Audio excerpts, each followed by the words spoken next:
want to give you some context for this passage. And the context is this. Israel has been destroyed by Babylon. Ezekiel is a prophet that God is using. He's a captive Jew. He's living in Babylon. The city of Jerusalem, God's holy city, has been destroyed. The wall has been torn down. The houses have been razed. They've been burnt to the ground.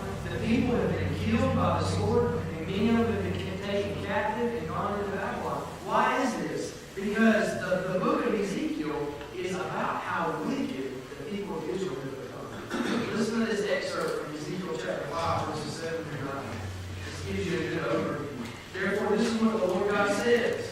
He's speaking to the people of Israel. Because you have been, listen to this, more insubordinate, more disobedient than the nations around you. You have not walked in my statutes. You have not kept my ordinances. You have not even kept the ordinances of the nations around you. He said, you're worse than all the pagan nations around you. Therefore, this is what the Lord God says. I, myself, am against you, Jerusalem. At one point in Ezekiel, God says, I've taken my sword out of the sheath. God says he took his sword out of the sheath and he was going to brandish it against Israel. He said, I will execute judgments within you in the sight of the nations because of all your detestable practices. Listen to this. This is serious stuff. I will do to you what I have never done before, what I will never do again. That was the state of Israel. They were so disobedient. They had walked away from the Lord. They had stopped walking in God's statutes. They had stopped walking in his law. They had stopped walking in obedience to the Lord. And their wickedness had become greater than the pagan nations around them. They worship all these other gods. You read, I'll use some homework. If you want to go this afternoon, read chapter 22 of Ezekiel, leading up to this verse we're talking about. Read all the detestable practices that were going on in Israel. And why it happened? Because they had turned away from God's law. They had turned away from being obedient to the Lord. The title of the message this morning is The Wall is Broken Down. The wall has been broken down. The temple had been destroyed in Jerusalem. The people have been killed and taken captive. Their cities and the city and their houses have been burned out. But the most important thing that happened is the wall has been torn down. Their wall of security has been torn down. What is this wall? In ancient times, the wall was the safety and the strength of any city. You do any research about ancient history, and there were these fortresses. Nineveh that Jonah went to, the Assyrian capital, was a fortress. And it had great walls. And it protected its people. The Bible speaks about this in Joshua 6:20. Talks about, remember Joshua when he fought the battle of Jericho? What happened? The walls came tumbling down, right? The troops shouted, the trumpet sounded. When they heard the blast of the trumpet, the troops gave a great shout. Listen, and the wall collapsed. And then what happened next? The troops advanced into the city, each man straight ahead, and they captured the city. They weren't able to capture the city, guess what? Until the walls came down. Solomon talks about this in Proverbs, talking about men. He said in Proverbs 25:28, a person without self-control is like a city whose wall is broken down. A man who has no self-control in his life, the walls have come down. And anybody can come in, anything can come in and take that man away and leave him in any area. The wall was the safety and strength of any ancient city. So what happens if the wall comes down? You're open to attack. You're open to enemies. And Israel, Jerusalem, was open to attack. The walls of Jerusalem had been torn down, listen to me, physically by King Nebuchadnezzar. But why had they been torn down physically? Because the people of Israel took down the spiritual wall by turning away from God's word. Because they tore down themselves the spiritual wall of protection that God puts around the people when they walk in his ways. Then God raised up a man, Nebuchadnezzar, to come and tear down the walls physically. The physical wall came down because the spiritual wall had been torn down. David talks about this in Psalm 11 verse 3. He said, when the foundations are destroyed, what can the righteous do? Bible commentators believe he's talking about the first 5 books of the Old Testament. He's talking about the foundations of the Scripture. If you do away, you know what's in the foundations? God's law. If you do away with God's law, there is no foundation for you to build a life on. There's no foundation for a society to build on. There's no foundation for a family to build on. There's no foundation for a church to build on. When you do away with God's ways and God's laws. In verse 30, God's talking about a man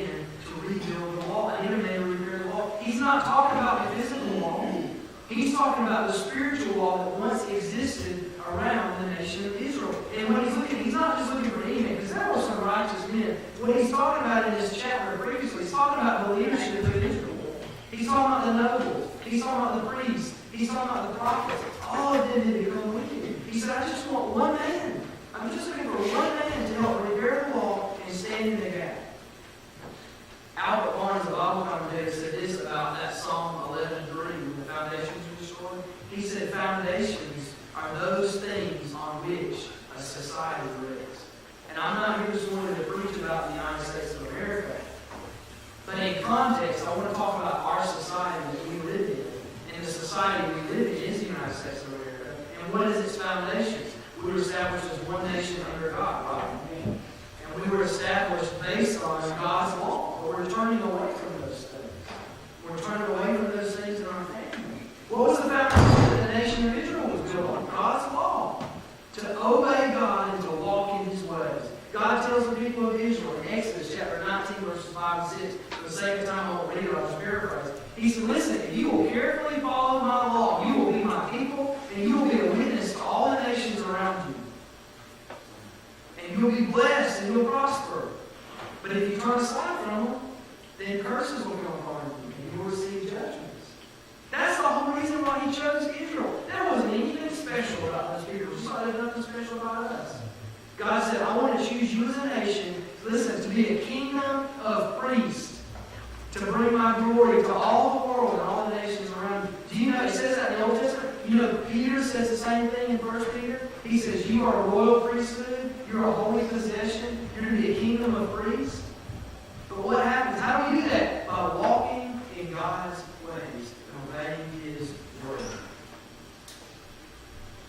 God's word is the safety and strength of the one who believes and obeys it. And the Bible testifies in this. Leviticus 25:18, you're to keep my statutes and my ordinances and carefully observe them. Listen, so that you may live securely in the land. If you want to live securely, Father, then obey God's statutes and walk in the way of the Lord.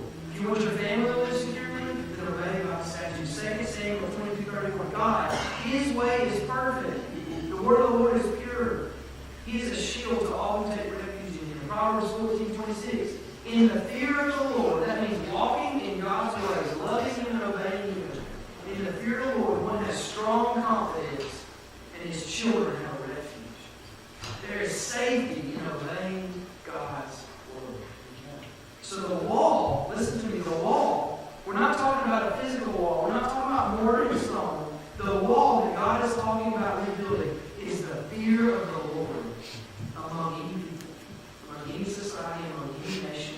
When we walk in the fear of the Lord, in our families, personally, dads and moms, in your life, in your family's life, in the society, in the city, in the nation, there is protection for that society. There's protection. God's blessing is on that society, right? But the wall's been torn down. The wall's been torn down. We used to live in a society where everybody went to church. They may not all be Christians, but they went to church. Where people believed in God. Now we live in a society where people say, who's God? Who's God?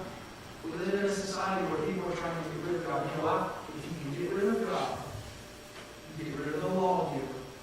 If you get rid of the lawgiver, you get rid of the law. And guess what? You can do what is right in your lives.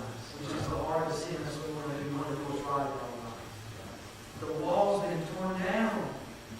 When we went over to Oak Hill, we went to Dillon yesterday, we were moving stuff, and I went and met my neighbor. His name's Dean Joe. Big, burly man.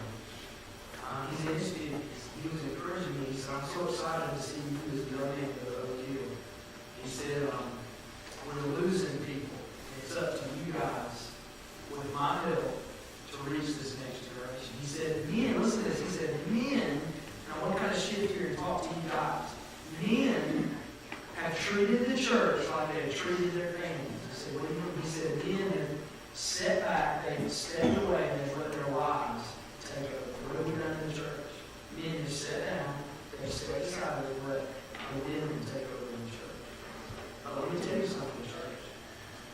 If all the women walked away today, our churches would shut their doors. Thank you, ladies, for your great service to the church over the decades.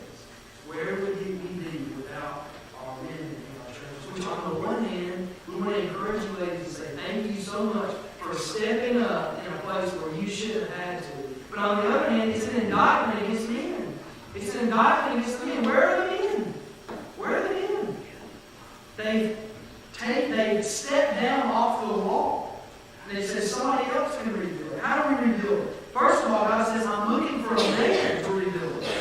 He doesn't say I'm looking for a woman to rebuild the wall. A man must rebuild the wall and stand in the gap. So we're talking about a man, we're going to talk about what it means to rebuild it, we're going to talk about what it means to stand in the gap. And I promise I'll have the other time for Sunday school. Why is God searching for a man? Because in the very beginning, He created Adam and He gave Adam authority. He made Adam responsible. He didn't make Eve responsible. He made Adam responsible. In Genesis 2, 15 through 17, it says, the Lord God took a man, He planted a garden, and what did He tell him? He said, you take care of it. You tend it. And then He gave him an even bigger command. He said, you can eat from every tree in the garden except for one. And the day that you eat of it, you will surely die. Adam was responsible. That's why when Eve ate first, He gave it to Adam, and God came and talked to them. Remember who He asked first? Who did He hold accountable? Adam. Adam, why did you eat from the tree? So God made man to be responsible. And all throughout the rest of Scripture, God holds man responsible. Men, you are responsible.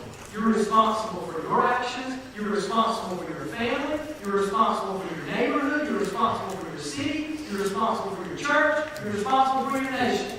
And if any of those things is not the way you want it to be, it's on your shoulders and your head. Because you are responsible. God made you responsible. He made you responsible. And we need to step up and take responsibility. Secular anthropologist Margaret Mead, she wasn't even a Christian. She understood the importance of men. She said the chief responsibility of any nation is to get the men right. If we ask you a question, you have to answer that loud. Are we getting the men right now in our nation? Are we getting the men right? I'll tell you, no. You go to the prisons and you see what we're doing wrong with men. By far and away, men are going to prison. Men are committing murders and robberies and sex crimes. Men. Let me tell you, two of the leading men's ministry guys I follow. He follows, he does real money from First Baptist Woodstock. He said this: men are the largest unreached people group in America. We talk about all these different people groups. We don't think about men. Men are the largest unreached people group in America. Robert Lewis said this. He started a ministry out in Arkansas. He said men are primary to the health of society. Men are primary to the health of society. It's the same thing Margaret Mead said. And he says this: the church is primary to build real men who love Jesus, follow Jesus, and will stand up for Jesus. Do you think we currently have a healthy society? Just think about it. Is our society healthy? If not, what does that say about the state of our men? If the state of our men is lacking, listen to me, church. What does that say about the effectiveness of our churches in building real men? So how can men repair the law? Listen to me in Deuteronomy 6, 4-9. Listen, Israel, the Lord our God, the Lord is one. Listen to me, love the Lord your God with all your heart, all your soul, and all your strength. These words that I'm giving you today are to be, listen, in your heart. Your heart. Not the man sitting beside you, your heart. It's time to look in the mirror and make sure those are your heart. Then, listen to what he says then. Listen to the progression. You're to love the Lord your God with all your heart, all your soul, all your strength. The words are to be in your heart. Okay? I heard somebody say one time that men's hearts are like Lunchable hearts. You know Lunchables that all the kids love? What do we do with our Lunchables? If I give a Lunchable to G, my 2-year-old, he's going to eat parts of it that he likes, and he's going to leave parts of it that he's not going to eat, right? He's going to different parts. That's what men do with our hearts. Don't we, men? We say, Lord, you can have the cheese, you can have the crackers, but I'm keeping the ham, and I'm keeping the M&Ms. Right? It's a funny illustration, but that's what we do. Lord, you can have my life on Sundays, but give me my life on Fridays and Saturdays. You can have my life when I'm at work, but you can't have my life when I'm home. You can have this part of my heart, but you can't have this part of my heart. Moses, by the way, he's speaking to men in this passage. You know what he says to the men? You know how we know that? Yeah, I think it's in verse 2 or even 3 of this passage. He said, If you obey these words, here's how we know. If you obey these words, then your son and your grandson will prosper as well. It's not going to be. It's not going to be. So listen, these words will be on your heart. You're going to give all of your heart to Jesus. You're going to give all of yourself to Jesus. He wants everything. He doesn't want. Adrian Rogers said that Jesus wants to sit on a throne. He doesn't need a duplex. He doesn't want a duplex called. He wants a throne. So get them on your heart. Okay, first step. Let's do the progression now. Repeat them to your children. Don't just teach your children. Repeat them to your children. You guys know what raising children is like? It's a constant, continual correction and training. Over and over and over and over again. Repeat them to your children. And then you give some illustrations. Talk about them when you sit in your house. When you walk along the road. When you lie down. When you get up. Dads, take your daughters. Take your sons with you when you go fill the truck up with gas. Take them fishing. Take them to rate kind of pine straw. Whatever you're doing, you can take your kids with you. Yeah, it'll be a distraction, right? And you may not get as much work done, but you know what? Solomon said everything's vanity. Your grass that you need to cut, it's vanity, okay? You know what's not vanity? Your kids are not vanity. Alright? Your grass can wait another week, or it doesn't have to be cut perfectly. Do it with your son, do it with your daughter. Pour it into them. But you know what? You've got to get the words on your heart before you can get them on their heart. You can't teach them what you don't know already. That's why fathers are failing to disciple. Because fathers are failing to get in God's Word and obey God's Word and study God's Word. So I'm not a good reader. I don't like to read. I get bored with it. I promise you, you sit down, and I know that a lot of you don't like to read.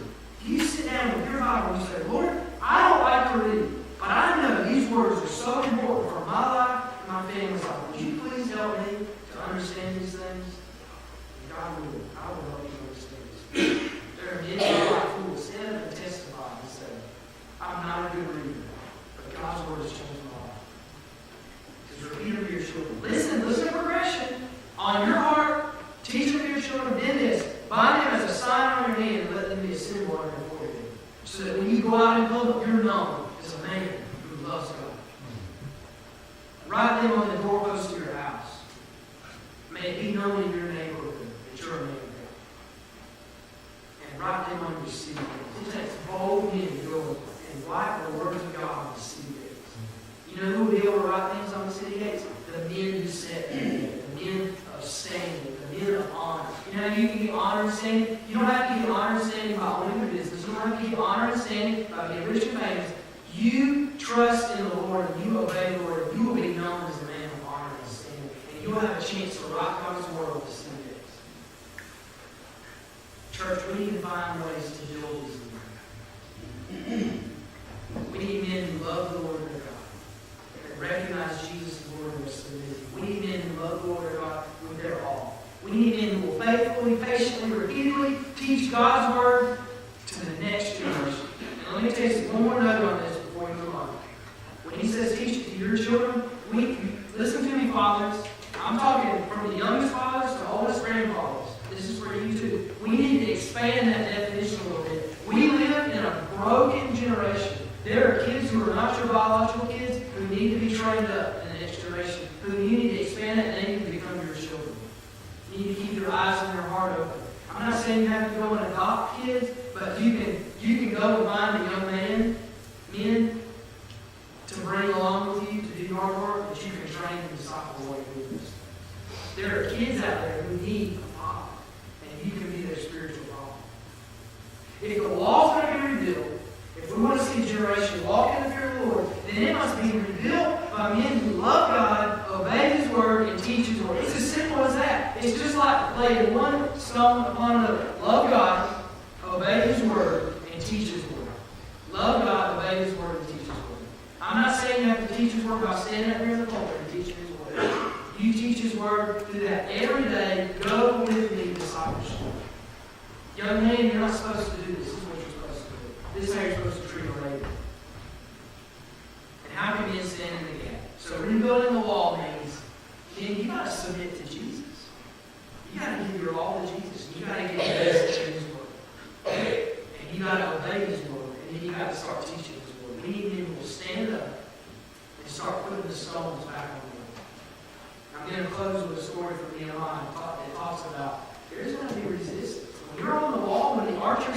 about some of your favorite movies, guys? Those guys on the wall. Who are the ones that, the guys on the wall are the targets, right?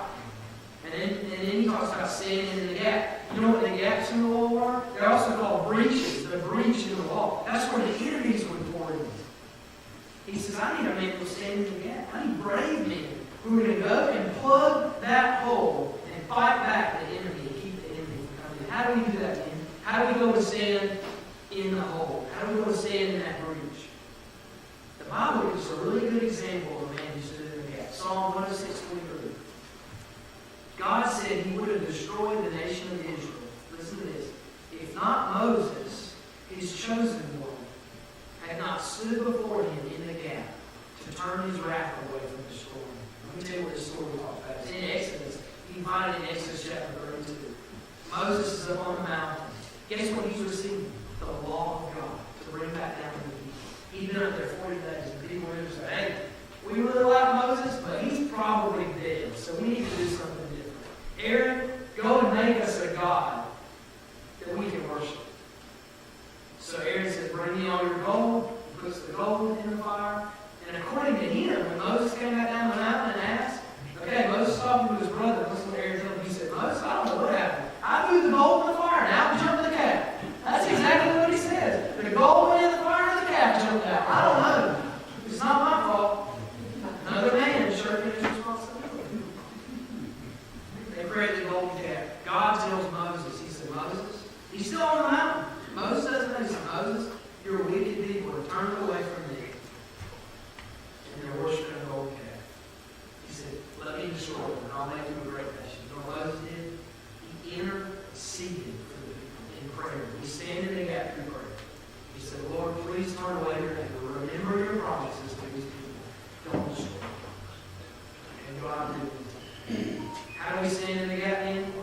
By standing up and praying on behalf of the sinners around us. We say, Lord, remember your promises. Your promise is this, that you sent Jesus in the world to save all who believe in you. Your promise is this, that you are not slow as some count slowness, but you're patient and long-suffering, not wishing any should perish. God save as many people as you can. All right, I'm closing. Nehemiah 4:7-14. Just listen to this. It's kind of long, but listen to this. And I'll do that. When Sanballat, Tobiah, the heirs, the Ammonites, the Ashkenaz heard that the repair to the walls of Jerusalem was progressing, listen, and that the gaps were being closed, they became furious. Why? Because they wanted to see Jerusalem fail. Then they all plotted together to come and fight against Jerusalem and throw it into confusion. So we prayed to our God. We stationed the guard because of it day and night. So listen to what the people of Judah were saying inside the walls. In Judah it was said, the strength of the laborer fails, since there is too much rubble. Listen, we will never be able to rebuild the walls. There's a section of us that will say, the wall will never be able to be rebuilt. Why are you doing problem? It's never going to be rebuilt. We're too far gone. We can't get the fear of the Lord back. It's too far gone. Our enemies said they won't realize it until we're among them and kill them and stop the work. So I stationed people behind the lowest section of the wall at the lower areas. I stationed them my families with their swords, spears, and bows. They were rebuilding the wall with swords in their hands. After I made an inspection, I stood up and I said to the nobles, listen to his rallying cry. Here's my rallying cry for you men. Don't be afraid. Remember the great and all-inspiring Lord and fight. Fight for your countrymen. Fight for your sons and daughters. Fight for your wives and homes. It's time to stand up and fight. It's time to get into God's Word. Invest yourself in this book. It's time to begin praying for your families in your city, in your neighborhood. It's time to rebuild the wall. It's time to stop saying somebody else is going to do it and do it yourself. We will never be able to rebuild the wall. If you never start rebuilding, the wall will never be rebuilt. We've got to start somewhere. We've got to start with this. Love God. Obey His Word. Teach His Word. John's going to come up. We're going to pray. John's going to come up and receive you right at the altar. This altar is open. If you want to come and pray and ask the Lord to